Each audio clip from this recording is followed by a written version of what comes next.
तो भैया आज हम अपने एक्सरे का जो टॉपिक था या कहो कि मॉडर्न फिजिक्स के अंदर में एक बहुत इंपॉर्टेंट कंसेप्ट है जिसको हम कॉम्पटन इफेक्ट के नाम से जानते हैं, उसके बारे में आज डिस्कस करेंगे। आपने देखा होगा कि पिछले जो एग्ज़ाम्स थे उनके अंदर में यहाँ से क्वेश्चन बना हुआ है।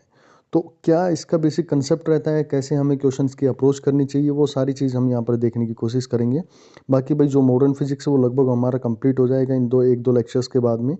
और पीछे के हमने इलेक्ट्रोस्टैट इलेक्ट्रिसिटी भी हमारा कंप्लीट हो चुका है, चाहे हमारे वेव ऑप्टिक्स रहा हो, रे ऑप्टिक्स रहा हो, या फिर आपका हीट एंड थर्मोडायनेमिक्स रहा हो। ये लगभग लगभग हमारे कंप्लीट हो चुके हैं सारे टॉपिक्स ना। तो आप जाके प्लेलिस्ट में उनको चेक कीजिए और देखिए कि कितना आपका सिलेबस ऑलरेडी आप लोगों ने कवर किया और कितना आप लोगों के लिए रह रहा है। और कोशिश कीजिए कि जल्दी से जल्दी इन कंसेप्ट को आप ख़त्म करें, इन टॉपिक्स को ख़त्म करें, ताकि जब हमारे जो मॉक टेस्ट आप लोगों के लिए किए जा रहे हैं और उनको आप जल्दी से अटैम्प्ट कर पाओ।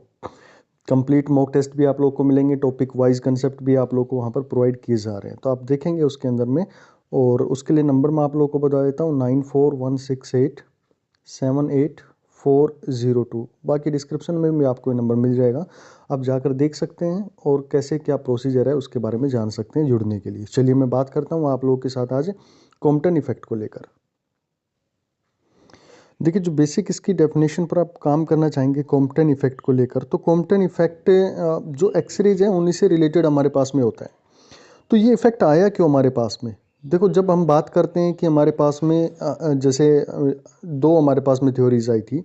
पहले न्यूटन साहब आए और उसके बाद में हमारे पास में जो हाइगन साहब आए। तो न्यूटन ने कहा था कि भाई रे जो होती है वो एक पार्टिकल की तरह हमारे पास में मूव कर रही होती है। फिर दूसरे जो हमारे पास में हाइगन आए, उन्होंने कहा नहीं, लाइट जो होती है वो वेव की फॉर्म में ट्रेवल कर रही होती है। फिर इन दोनों को जो था कंबाइन करके जो हमारे पास में डी ब्रोई थे, उन्होंने एक थ्योरी दी कि भाई लाइट जो है ना वो दोनों चीज़ होती हैं, उसके पास में पार्टिकल नेचर भी होता है और उसके पास में वेव का नेचर भी होता है। चलो यहाँ तक कहानी खत्म हुई। फिर उसके बाद में रोइंजन आए और रोइंजन ने क्या किया, एक एक्सरे को वहाँ से उन्होंने डिटेक्ट किया कि भाई एक्सरे नाम की भी कोई चीज़ होती है। चलो जी, बहुत अच्छी बात, एक्सरे भी उन्होंने डिटेक्ट कर दिया।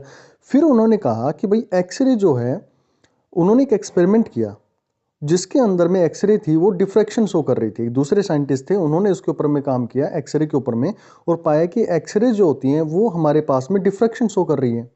और डिफ्रैक्शन शो कर रही है तो कहीं ना कहीं उनके पास में वेव नेचर भी रहा होगा। भाई वेव नेचर आएगा तभी तो वो क्या कर पा रही है, मेरे पास में एक जो डिफ्रैक्शन का फॉर्मेशन है, जो आप लोगों ने वेव ऑप्टिक्स के अंदर में पढ़ा होगा, वो शो कर रही होती है। चलो भाई, यहाँ तक भी कहानी हो गई। अब यहाँ पर बात आई कि अगर वो मेरे पास में वेव नेचर शो कर रही है तो कन्फर्मली वहाँ पर वो एक पार्टिकल नेचर भी शो करेगी। क्यों? क्योंकि ये एक ड्यूल नेचर आप लोगों ने डी ब्रोई के जो हाइपोथेसिस थे उसके अंदर में पढ़ा था कि एक की जो हमारे पास में पार्टिकल है या वेव है, जो जो फोटोन है या लाइट बोलो, क्योंकि एक्सरे जो हमारे एक फोटोन की फॉर्म में हमारे पास में चल रहे होते हैं। जो पिछला एक्सपेरिमेंट आप लोगों ने एक्सरे का जब हमने डिटेक्शन देखा था कि कैसे हमारे पास में इसके दो अलग अलग रूप होते हैं, क्रेटिस्टिक, और आप लोगों ने दूसरा उसके बारे में पढ़ाई करी थी वहाँ पर पिछले लेक्चर के अंदर में। तो यहाँ पर बताया गया कि भाई इस एक्सरे के पास में दोनों नेचर है, वेव नेचर भी है और उसके पास में पार्टिकल नेचर भी है। तो कन्फर्मली ये एक ईएम वेव की तरह यहाँ पर बिहेव कर रही होगी, इसका एक ईएम वेव का यहाँ पर नेचर रहा होगा। चलो भाई, यहाँ तक भी इसके अंदर में कहानी ठीक थी। अब हुआ क्या, कॉम्पटन ने कहा कि भाई ठीक है, आप लोगों ने ये बोल दिया है, मैं इसके साथ में कुछ इसका एक्सपेरिमेंट करना चाहूँगा। और वो कौन से इसके नेचर को लेकर मैं काम करना चाहूँगा, इसके पार्टिकल नेचर को प्लस में इसके वेव नेचर को लेकर मैं बात करना चाहूँगा। तो उन्होंने इसके अंदर में क्या कहा, इसका छोटी छोटी मैं डेफिनेशन आप लोगों को बता देता हूँ, उसके बाद में इसका हम एक्सपेरिमेंटल सेटअप देखेंगे। तो ये कहता है, the scattering of photon by an electron is called as Compton effect. अब ये क्या हमारे पास में स्कैटरिंग ऑफ फोटोन होती है। दूसरा इसके अंदर में कहता है कि the energy and momentum is conserve, उसका एनर्जी और मोमेंटम कंजर्व रहता है, जो कि बहुत ही इंपॉर्टेंट रोल यहाँ पर हमारे साथ में प्ले करने वाला है। ये एक कंसेप्ट एनर्जी और मोमेंटम को लेकर। तीसरा इसने कहता है कि scattered photon will have less energy, जो हमारे पास में स्कैटर होकर जाएंगे electron as compare to incident, जो हमारे फोटोन रहेंगे उनसे कम एनर्जी रहेगी। अब ये बेसिक डेफिनेशन है, ये आप लोग खुद भी पढ़ पाएंगे। अब मैं सीधे इसके मुद्दे पर आता हूँ जो ये हमारे पास में बताना चाह रहा है। चलो भाई, अब देखो इसके अंदर में हुआ क्या कि जैसा आप लोगों को जानकारी होगी कि एक हमारे पास में इन्होंने क्या यूज़ किया, एक कार्बन का एटम यूज़ किया। भाई कार्बन का ब्लॉक बोल लो या ग्रेफाइट का ब्लॉक बोल लो, और यहाँ पर उन्होंने एक्सरे का जो था मोलिबोडियम जो थी, उन्होंने एक्सरे की ट्यूब यहाँ पर यूज़ करी और यहाँ पर उन्होंने कार्बन या ग्रेफाइट का ब्लॉक रख दिया। भाई ये मेरे पास में कार्बन का ब्लॉक है जिसको अब ग्रेफाइट उसका एक इसके अंदर में रखा गया है। तो यहाँ पर हमने इसका ग्रेफाइट का जो ब्लॉक यहाँ पर यूज़ कर लिया। अब ग्रेफाइट का जो ब्लॉक है तो आप इसके अगर इंटरनली मैं इसके स्ट्रक्चर पर जाऊँ या इसका मैं एटॉमिक स्ट्रक्चर यहाँ पर देखने की कोशिश करूँ, तो ये एटॉमिक स्ट्रक्चर कुछ इस तरह से रहा होगा कि भाई मेरे पास में इंटरनली एक न्यूक्लियस रहा होगा, पहला सेल मेरे पास में के सेल रहा होगा जिसके अंदर में 2 इलेक्ट्रॉन यहाँ पर मूव कर रहे होंगे, बिल्कुल भाई। फिर उसके बाद में एल सेल आएगा जिसके अंदर में कितने नंबर ऑफ इलेक्ट्रॉन मूव कर रहे होंगे, 1 2 3 4, यानी कि 4 इलेक्ट्रॉन उसके अंदर मूव कर रहे होंगे। चलो जी, बहुत अच्छी बात यहाँ पर हुई।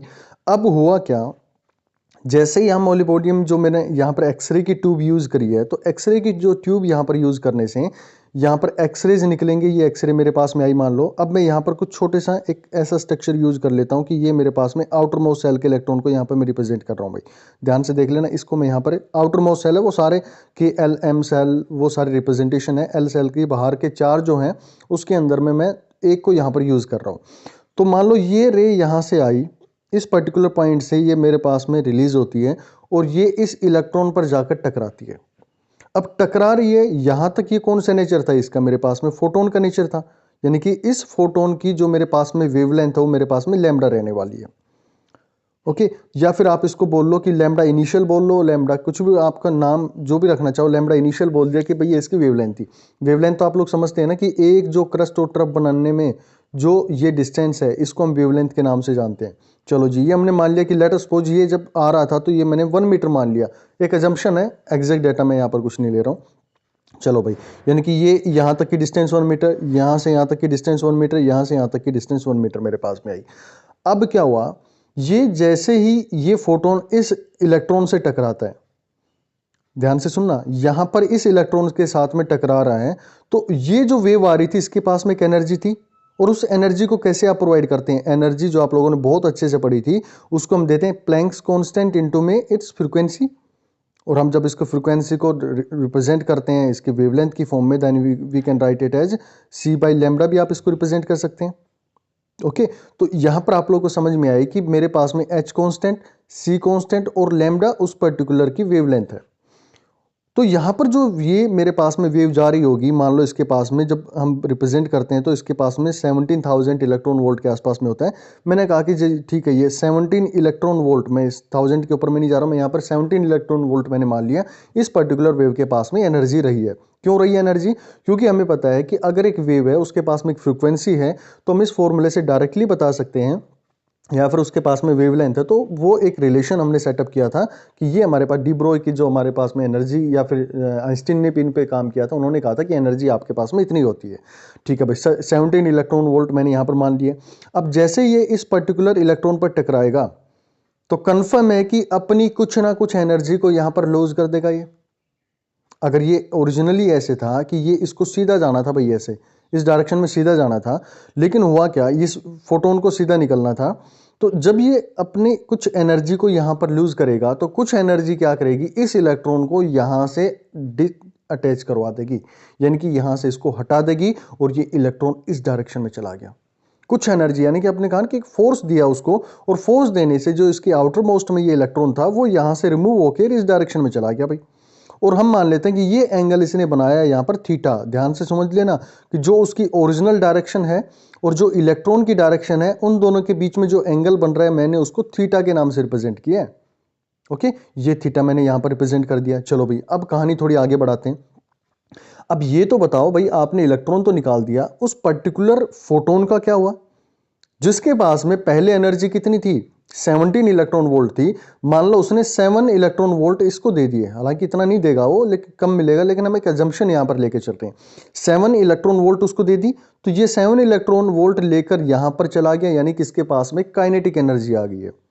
तो इस इलेक्ट्रॉन की काइनेटिक एनर्जी भी आप निकाल सकते हैं। मैंने जो अपनी मॉडर्न फिजिक्स के पिछले लेक्चर्स थे उसके अंदर में मैंने बताया हुआ आप लोगों को कैसे इसकी काइनेटिक एनर्जी आपको निकालनी होती है। चलो भाई, अब ये जो फोटोन था जिसके पास में अब कितनी एनर्जी बच गई है, 7 यहां चली गई और 10 बच गई उसके पास में, तो 10 कहां जाएगी, वो उस पर्टिकुलर वेव जो थी उसकी वेवलेंथ को चेंज करवा देगी।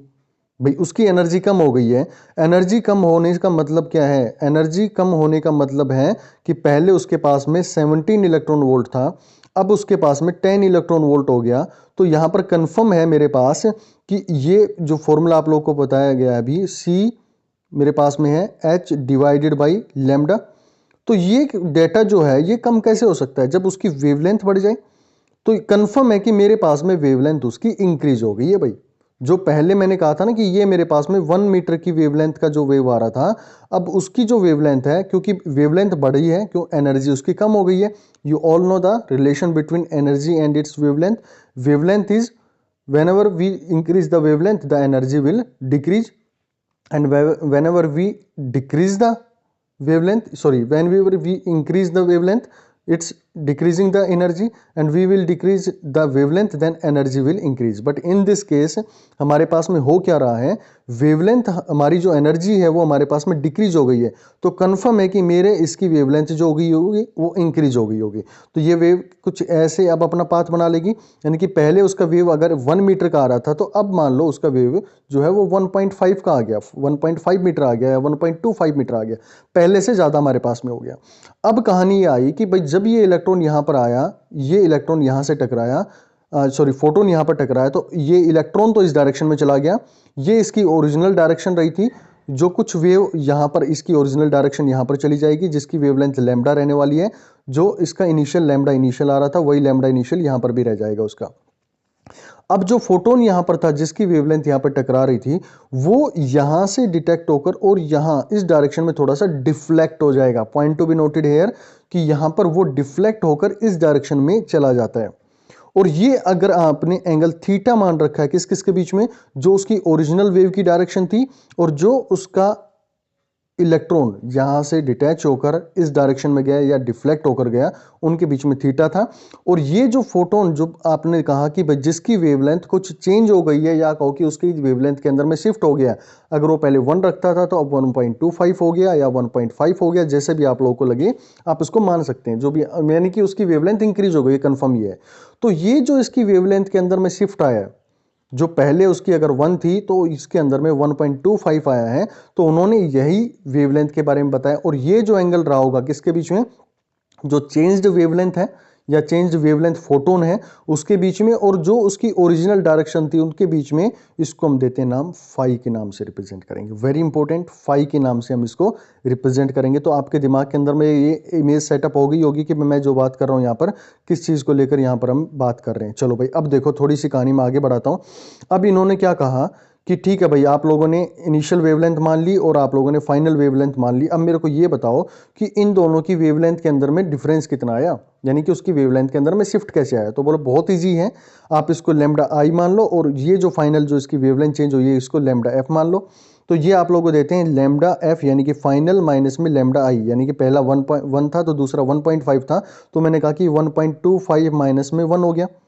ओके, अब ये किसके इक्वल होगा, ये पॉइंट आप लोगों को नोट करने वाली चीज है कि ये होता है मेरे पास में h एक कांस्टेंट, प्लैंक कांस्टेंट होता है, divided by m naught stationary, या फिर मैं बोलूं रेस्ट मास ऑफ इलेक्ट्रॉन। जब ये इलेक्ट्रॉन है उसका एक रेस्ट मास होता है, उसको हम यहाँ पर रिप्रेजेंट करेंगे क्वेश्चन के अंदर में, इसको और डिस्कस करेंगे हम चीजों को लेकर। रेस्ट मास क्या होता है, ओके। सी मेरे पास में क्या आ गया, स्पीड ऑफ लाइट मेरे पास में होती है, जो कि हमारे पास में कांस्टेंट रहेगी। यानी कि आप कहो कि मेरे पास में प्लैंक कांस्टेंट भी ये भी अपने आप में कांस्टेंट बना हुआ है।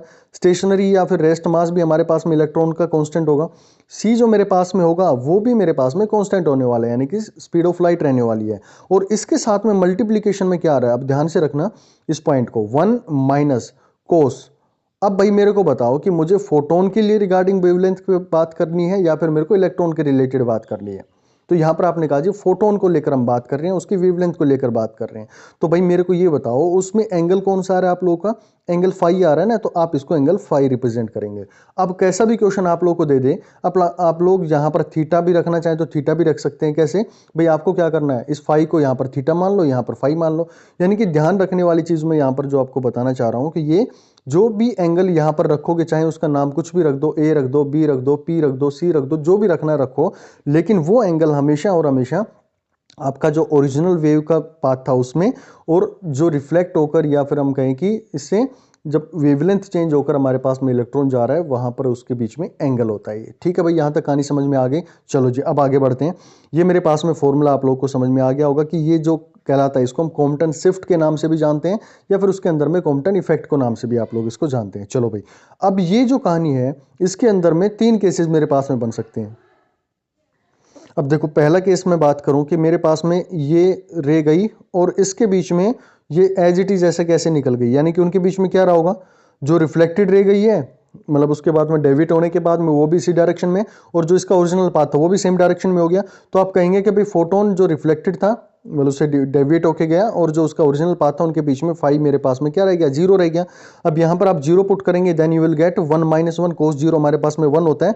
तो आप कहेंगे कि उसके अंदर में कोई भी शिफ्ट नहीं आया। जर्नल डायग्राम से भी देखेंगे तो आपको ये चीज़ समझ में आ रही होगी। चलो भाई, अब यहाँ पर मैं बात करूँ कि मैंने उसका ओरिजिनल पाथ था, और जब यहाँ पर हिट किया गया तो जो रिफ्लेक्टेड इसका इलेक्ट्रॉन था यानी कि जो फोटोन था वो 90 डिग्री के एंगल बना गया यहाँ पर। तो अब ये पूछा गया कि भाई इसकी फोटोन के अंदर में या फिर जो यहाँ पर गया है इसकी शिफ्ट कितनी आ गई है, उसकी कॉम्पटन इफेक्ट कितना आ गया उसके अंदर में। तो ये हमारे पास में फाई कितना हो गया भाई, 90 डिग्री हो गया। Put the value 90 degree in the formulas and after putting the values you will get the answer 0.24 nanometer. यानी कि ये इसके अंदर में जो शिफ्ट हुआ है, अगर ये मेरे पास में 1 थी तो यहाँ पर मेरे पास में 1.24 की वेवलेंथ की यहाँ पर चली गई। क्यों वेवलेंथ बढ़ती है, हमें जानकारी है इसकी कि एनर्जी और वेवलेंथ के बीच में ये रिलेशन सेटअप होता है। ओके, तो एनर्जी हमारी वेवलेंथ बढ़ेगी तो एनर्जी हमारी क्या हो जाती है, इंक्रीज होती है। क्यों हुआ, क्योंकि कुछ एनर्जी उस इलेक्ट्रॉन को यहाँ से डिटैच करवाने में चलेगी, बाकी जो एनर्जी बची वो यहाँ पर इसको डिफ्लेक्शन के साथ में यहाँ पर लेके चला गया। ये क्योंकि ये इलेक्ट्रॉन इधर क्यों गया, ये हमारे पास में कोलिजन होता है। मैंने कहा था ना कॉन्सेप्ट हम यूज करेंगे कंजर्वेशन ऑफ एनर्जी और मोमेंटम का लेकर, वो यहाँ पर इसका यूज होता है। चलो भाई, अब दूसरा केस में बात करूं कि भाई ये इलेक्ट्रॉन जो था, सॉरी ये फोटोन इस पे हिट किया और ये इसका ओरिजिनल पाथ था, और ये कुछ इस डायरेक्शन में हमारे पास में डेविएट हो गया। फोटोन जो था वो रिवर्स डायरेक्शन में इसके पास में डेविएट हो गया। तो आप कहेंगे कि ये एंगल जो बना फाई कितना बना, 180 डिग्री मेरे पास में एंगल बनता है। तो 180 डिग्री जब बनेगा तो आप देखेंगे इसके अंदर में जो इसकी शिफ्ट आएगी इसके पास में, तो वो शिफ्ट यहाँ पर आने वाली है मेरे पास में 0.48 नैनोमीटर के नाम से हम इसको रिप्रेजेंट करेंगे, क्योंकि 1 माइनस कोस फाई होता है, कोस फाई की वैल्यू जब आप वहाँ पर पुट करेंगे 180 then you will get the -1। तो दोनों हमारे पास में क्या हो जाएंगे, +2 के नाम से आप उसको रिप्रेजेंट कर पाएंगे। तो 2h डिवाइडेड बाई m0c आप लोग के पास में आ जाएगी, और ये मेरे पास में क्या कहलाएगी, इसकी कॉम्पटन वेवलेंथ कहलाएगी। और कॉम्पटन वेवलेंथ यहाँ पर आप लोग इसके अंदर में जो डेविएशन था वो निकाल सकते हैं। तो ये आप लोगों को समझ में आ गया होगा कि रिकॉइल हमारे पास में इलेक्ट्रॉन कहाँ जा रहा है और मेरे पास में ये वेवलेंथ कैसे रिप्रेजेंट कर रहे हैं। तो आप चाहे ऊपर रिप्रेजेंट करो या फिर नीचे इनको रिप्रेजेंट करो, आपका तरीका सेम रहना चाहिए उसके अंदर में। ये बेसिक कंसेप्ट पे आपकी पकड़ होनी चाहिए इनको लेकर। तो भाई ये आप लोगों के लिए वो कॉम्पटन इफेक्ट था जिसके लिए आप इतना वरी हो रहे थे कि कॉम्पटन इफेक्ट करवाओ। कॉम्पटन इफेक्ट अब आप लोगों का क्लियर हो चुका होगा, तो आप इसके क्वेश्चंस कीजिएगा। और एक छोटा सा कंसेप्ट मोजले लो है, उसको मैं अभी आप लोगों के साथ में कवर करता हूँ। उसके बाद में हमारा एक्सरे का जितना भी थ्योरेटिकल पोर्शन था वो सारा कंप्लीट हो जाएगा। पिछला जो लेक्चर था उसके अंदर मैंने आप लोगों के साथ में एक्सरेज के टाइप पे बात की है, एक्सरेज कैसे हमारे पास में जर्नेट होती है उसके ऊपर में मैंने आप लोगों से बहुत अच्छे से डिस्कस किया था इस पर। अभी देखिए जो नेक्स्ट हमारे पास में मोजले लॉ है, उसमें क्या था कि जब हमने एक्सरे के बारे में बात करी थी कि भाई एक्सरे हमारे पास में जो दो तरह की होती हैं, एक आपने कंटिन्यूस रे क्रेटिस्टिक एक्सरे के बारे में जानकारी ली थी। फिर मैंने आप लोगों को कुछ इस तरह के डायग्राम जो ग्राफ था वो आप लोगों के लिए डिजाइन किए थे, जब जिसमें हम इंटेंसिटी और वेवलेंथ के ऊपर में बात कर रहे थे। जब हम क्रेटिस्टिक इसके बारे में बात करते हैं तो हमें पता लगा था कि कुछ पॉइंट्स पे हमारे पास में एक हाइक बनती है जो स्पाइक टाइप में आप लोगों को दिख रही थी, जिसको हमने के सेल और एल सेल सीरीज या इन जो हमारे पास में लेवल्स होते हैं उनके ऊपर में मैंने डिफाइन करने की कोशिश की थी। इसी चीज़ को आगे बढ़ाया किसने, मोजले ने। तो उसकी वेवलेंथ भी आप लोगों को निकालनी आ गई थी। क्रेटिस जो हमारे पास में एक्सरेज होती हैं उसका फॉर्मूला मैंने आप लोगों को बताया था कि आप मिनिमम जो हमें रिक्वायरमेंट होती है कि कितनी हमारे पास में वेवलेंथ बनेगी, उसको हम SC/E V के नाम से रिप्रेजेंट करते हैं। इलेक्ट्रॉन वोल्ट जो हमारे पास में E चार्ज होगा, V हमारे पास में कितना हमने उसके ऊपर में वोल्टेज लगाया, जो हमारे पास में ट्यूब थी उसके ऊपर हमने कितना वोल्टेज लगाया डायरेक्टली उसके ऊपर में डिपेंड करती है।